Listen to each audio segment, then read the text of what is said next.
Hello दोस्तों, welcome back. एक बार फिर से आप देख रहे हैं सिविल स्टैंडर्ड। पिछली वीडियो में हमने देखा था ह्यूमन गोल्स के बारे में कि ह्यूमन गोल्स क्या क्या होते हैं। तो इनको इसके बारे में अगर आज आपको डिटेल में जानना है तो आप पिछली वीडियो उसको देखिए। इसमें ह्यूमन गोल्स में क्या कंडक्ट होता है eight the level of individual, eight the level of family, eight the level of society and eight the level of entire nature and existence. इसका ओवरव्यू ले लेते हैं बस कि ये किस किस लेवल पे होते हैं। इंडिविजुअल लेवल पे right understanding in every individual, हर किसी में होनी चाहिए। At the level of family, हर परिवार में प्रॉस्पेरिटी होनी चाहिए इन एवरी फैमिली, हर परिवार में। और उसके बाद eight the level of society, society के लेवल पे क्या होता है, फियरलेसनेस होनी चाहिए इन सोसाइटी, सभी सोसाइटी में। Eight the level of entire nature, nature के लेवल पे को एग्जिस्टेंस, यानी कि सभी एक दूसरे के साथ मिलजुल कर रहना चाहिए। म्यूचुअल फुलफिलमेंट, एक दूसरे के पूरक होने चाहिए इन नेचर, नेचर में, ये एग्जिस्टेंस में। आगे इसको हमने डिटेल में पढ़ा था, उसके लिए आप पिछली वीडियोस को देख सकते हैं। फिर उसके बाद 9 फीलिंग्स क्या क्या थी हमने उन्हें देखा। सबसे पहले जो थी वो थी ट्रस्ट, फिर उसके बाद respect, affection, care, guidance, reverence, glory. After that gratitude and love. Next फिर हमने देखा participation in human relationship as human being, ये बिल्कुल पिछले की तरह ही है। इसके बाद participation in human relationship as human being, इसमें हमने स्टेबलाइज्ड वैल्यू जो थी हमारी 9 फीलिंग्स वही सब हैं। इसके बाद एक्सप्रेस्ड वैल्यू क्या क्या है इनकी, स्टेबलाइज्ड वैल्यू की, और उनके इंडिकेटर क्या क्या हैं, इन्हें हमने देखा।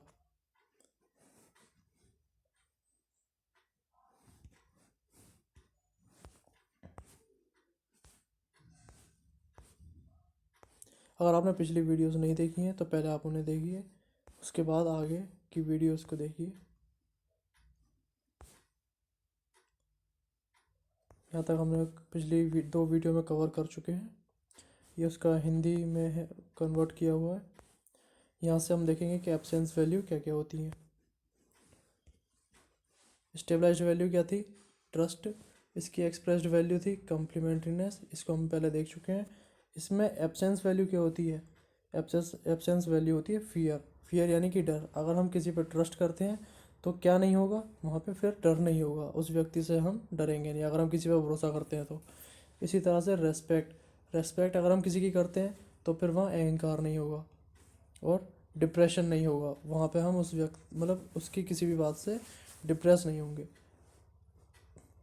नेक्स्ट क्या है, अफेक्शन। अफेक्शन क्या होता है, स्नेह।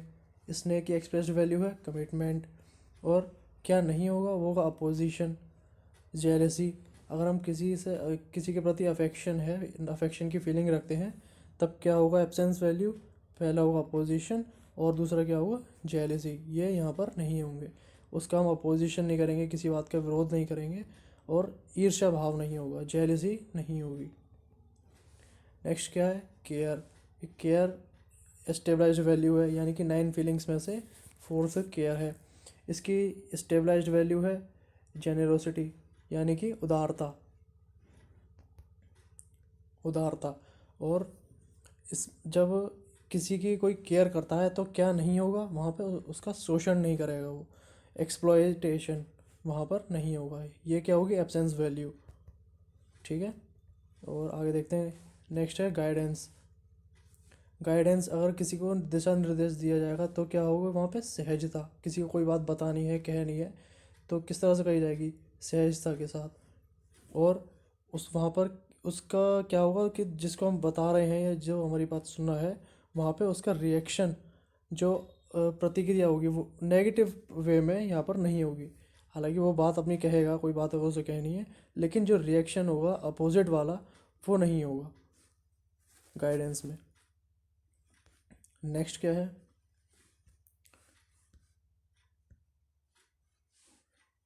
नेक्स्ट है रेवरेंस। रेवरेंस क्या है, उसकी 9 फीलिंग्स में से एक है, और इसकी एक्सप्रेस्ड वैल्यू क्या है, ओबीडियंस, यानी कि पूज्यता।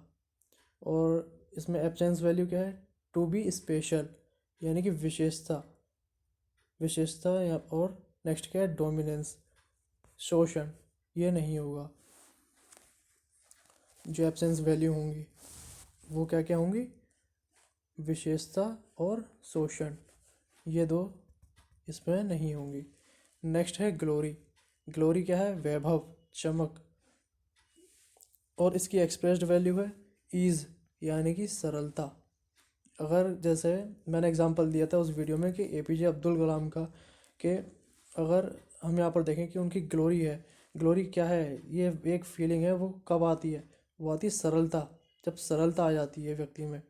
और जब सरलता आ जाती है तो क्या क्या चीज़ें खत्म हो जाती है, एब्सेंस वैल्यू क्या क्या होती है, वो होती है दीनता, हीनता और क्रूरता, ये सब उसके अंदर से फिर ख़त्म हो जाती हैं, ये एब्सेंस हो जाती हैं फिर।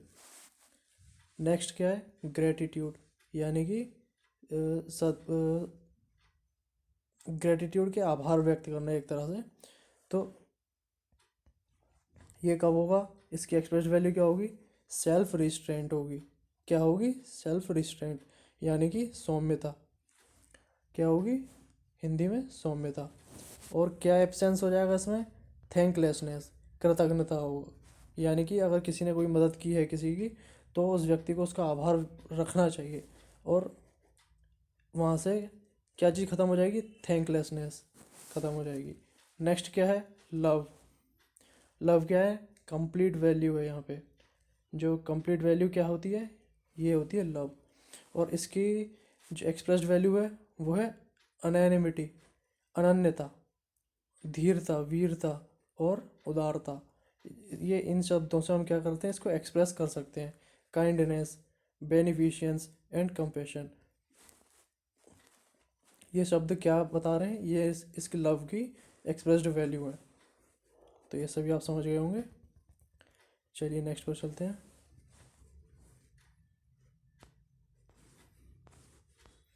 नेक्स्ट पे अब हम आ जाते हैं, tendency of human living with animal consciousness, यानी कि tendency of human living with animal consciousness, के मानव के जीने की प्रकृति किस कॉन्शियसनेस या चेतना के साथ, एनिमल कॉन्शियसनेस के साथ। यहाँ पर हम देखेंगे कि जब व्यक्ति, ये जो एनिमल कॉन्शियसनेस की बात हो रही है यहाँ पे, जिस तरह से कोई भी जानवर है, एग्जांपल के लिए हम किसी कुत्ते को ले लेते हैं, अगर उसे कोई चोट लग जाती है तो वो क्या दूसरे पर निर्भर होता है। तो यही चीज़ यहाँ पे बताई गई है इसमें कि दूसरे पर निर्भरता, ये क्या होती है, एनिमल कॉन्शियसनेस। तो ये जब ह्यूमन के अंदर होती है तो जो वहाँ पे एक वैल्यू क्रिएट होती है, वो उसके बारे में बात हो रही है यहाँ पे।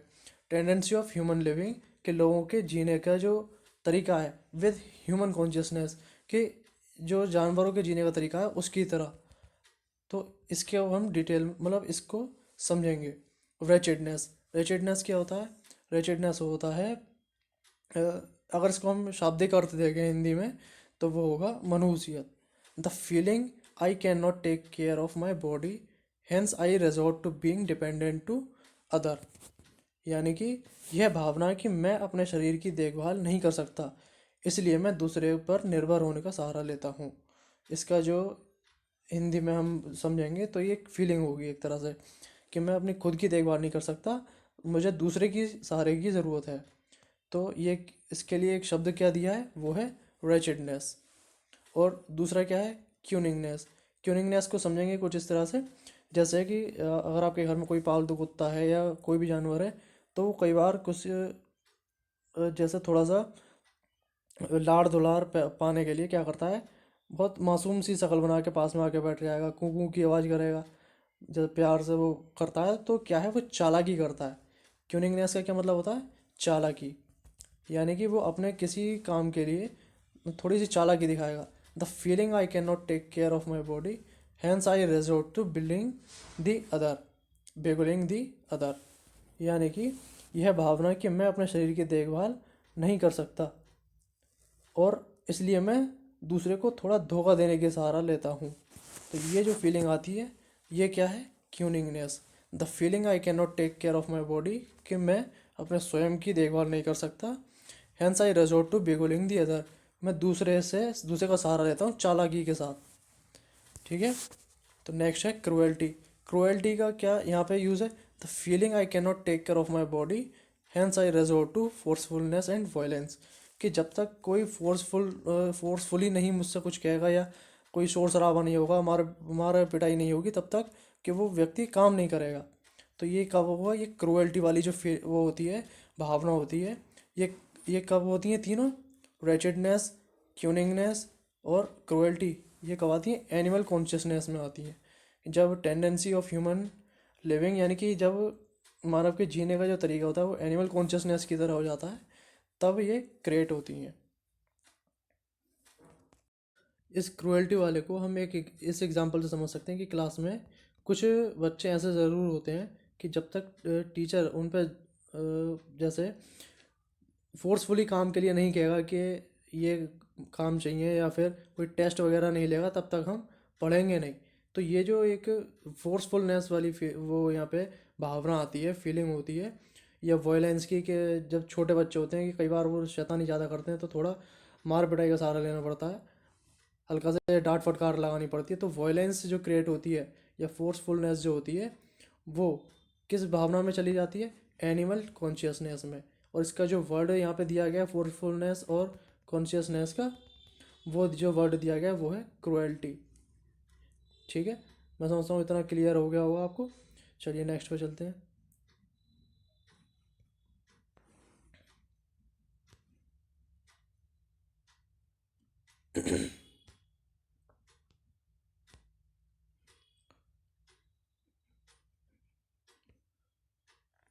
Tendency of human living with human consciousness, कि मानव के जीने की ऐसी भावना कि उसमें ह्यूमन कॉन्शियसनेस के साथ ही हो, कि मानव चेतना के साथ जीने की भावना, टेंडेंसी। तो इसमें जो बातें आती हैं वो उन्हें देखेंगे। पहले हमने क्या देखा, एनिमल कॉन्शियसनेस के साथ जीना, यानी कि जो पशु चेतना के साथ जीने की भावना थी, कि मैं दूसरों पर निर्भर रहता हूँ, ये सब इसका ठीक अपोजिट है ये। अब इसमें देखेंगे natural characteristics, natural characteristics of human being with human consciousness. जो नेचुरल कैरेक्टरिस्टिक्स होती हैं ह्यूमन बीइंग की, ह्यूमन कॉन्शियसनेस के साथ। इसमें देखते हैं, पहला क्या है, प्रिजर्वरेंस। प्रिजर्वरेंस क्या होता है, प्रिजर्वरेंस होता है दृढ़ता, यानी कि जो एक सॉलिडनेस होती है, यानी कि एक ऐसी भावना जो कि पक्की है अपने आप में। Commitment for living in harmony at all four levels with patience. Patience क्या होता है, पेशेंस होता है सब्र रखना। पेशेंस क्या होता है, पेशेंस होता है सब्र अपने आप में, जैसे धीरज रखना, तो वो किस में जाएगा, पेशेंस में। तो इसमें जो इसमें प्रिजर्वेंस की जो यहाँ पे बात कही गई है, इसमें क्या होता है, commitment for living in harmony, कि मैं हारमोनी में रहूँगा, सद्भाव में रहूँगा, एट ऑल फोर लेवल्स, सभी चारों लेवल पे। किस किस लेवल पे, eight the level of individual, eight the level of family, eight the level of society and eight the level of entire nature. ठीक है, तो ऑल फोर लेवल्स की जो बात हुई, वो लेवल कौन कौन से हैं, इंडिविजुअल, फैमिली, सोसाइटी और एंटायर लेवल। ठीक है, नेक्स्ट देखते हैं। नेक्स्ट क्या है, वो है ब्रेविटी। ब्रेविटी क्या होता है, वो होती है संक्षिप्तता, या इसको देखते हैं, commitment for helping the other to understand harmony and to live in harmony at all four levels, यानी कि सद्भाव को समझने और सभी चारों स्तरों पर सद्भाव में रहने के लिए दूसरों की मदद करने की प्रतिबद्धता। कमिटमेंट क्या है, प्रतिबद्धता।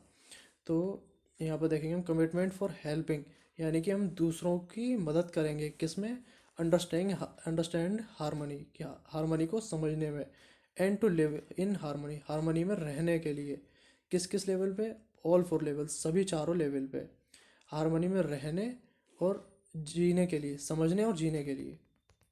ठीक है, to understand harmony, to live in harmony, harmony को समझने और जीने के लिए चारों लेवल पे मदद करना, किस में आता है, ब्रेविटी में। नेक्स्ट क्या है, जेनरोसिटी। जेनरोसिटी क्या होता है, उदारता। और इसमें अब आता क्या है, the commitment to invest one self, body and physical facility for understanding in living in harmony at all four levels. कहने का मतलब ये है कि मैं स्वयं को, मेरे तन को, मन को, धन को, एक तरह से जो कहते हैं हम, तो वही बात है यहाँ पे।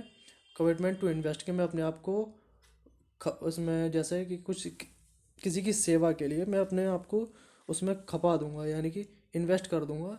वन सेल्फ, मैं स्वयं को, बॉडी को, एंड फिजिकल फैसिलिटी यानी कि सारे सुख साधनों को, फॉर अंडरस्टैंडिंग एंड लिविंग, समझने के लिए और जीने के लिए, इन हारमोनी, हारमोनी में, इन harmony at all four levels, सभी चारों स्तरों पर। ये आपको क्लियर हो गया होगा। चलिए आगे देखते हैं।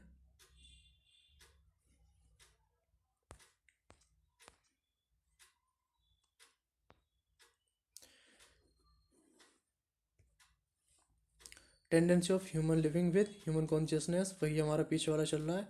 इसमें नेक्स्ट क्या आता है? काइंडनेस, दयालुता। ये दयालुता की भावना कब आती है? कब होती? इसमें क्या होता है? Providing means to one who has ability but not the means, कि जिसके पास साधन तो हैं लेकिन क्षमता नहीं है।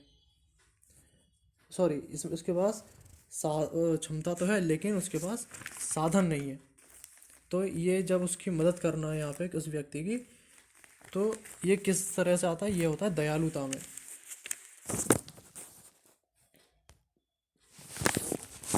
तो काइंडनेस में आप समझ गए होंगे कि इसके पास क्षमता तो है लेकिन साधन नहीं है। जैसे हम कभी कभी देखते हैं कि कुछ बच्चे पढ़ने की तो इच्छा रखते हैं लेकिन उनके पास ठीक तरह से साधन नहीं होते हैं, तो वहाँ पे जो मदद करने की भावना आती है वो काइंडनेस में आती है। प्रोवाइडिंग मीन्स यानी कि साधनों को देना, टू वन, उस व्यक्ति को, हु हैज़ द एबिलिटी, जिसके पास क्षमता है, बट नॉट द मीन्स, साधन नहीं है। ठीक है, नेक्स्ट देखते हैं बेनिफिशियंस। बेनिफिशियंस क्या होता है? ये होता है उपकार। बेनिफिशियंस होता है उपकार। इसमें देखते हैं helping the other to develop the competence to utilize means the already have, कि उस व्यक्ति को ये डेवलप करना, कंपिटेंस यानी कि कंपिटेंस के लिए, यूटिलाइज द मीन्स के साधनों का इस्तेमाल कर सके, दे ऑलरेडी हैव, कि जो उसके पास पहले से हैं। दे ऑलरेडी हैव, उस व्यक्ति मतलब इस तरह से मदद करना, उसको साधनों को इस्तेमाल सिखाना कि वो उन साधनों का इस्तेमाल करके अपने आप को डेवलप कर सके। यूटिलाइज द मीन्स, साधनों का इस्तेमाल करके, दे ऑलरेडी हैव, जो कि उसके पास पहले से मौजूद है।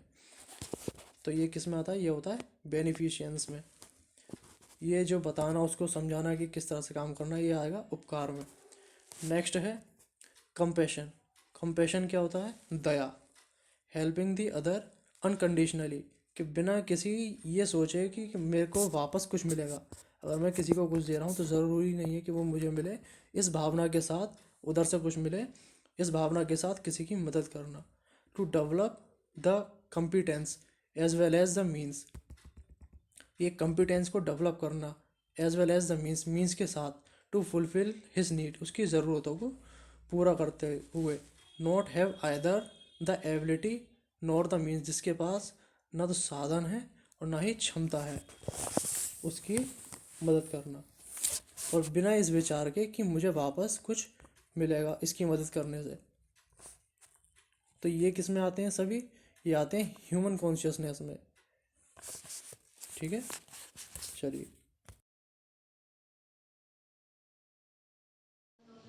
तो दोस्तों इस वीडियो में बस इतना ही।